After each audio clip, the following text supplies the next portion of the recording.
Here's how to fix issues with the Minecraft launcher not downloading or installing from the Microsoft Store.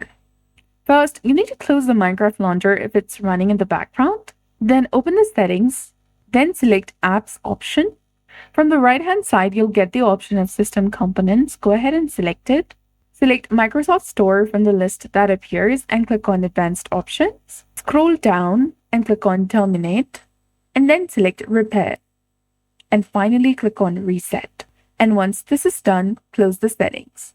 Now search for Minecraft Launcher in the Microsoft Store. It should now download and install correctly. If the problem persists, you can also download the launcher directly from the Minecraft website as a last resort.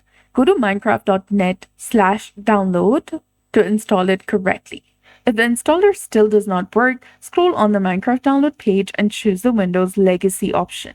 So that's it. I hope you found this video helpful. If you did, please like, share, and subscribe. Thanks for watching. We'll see you again in the next one.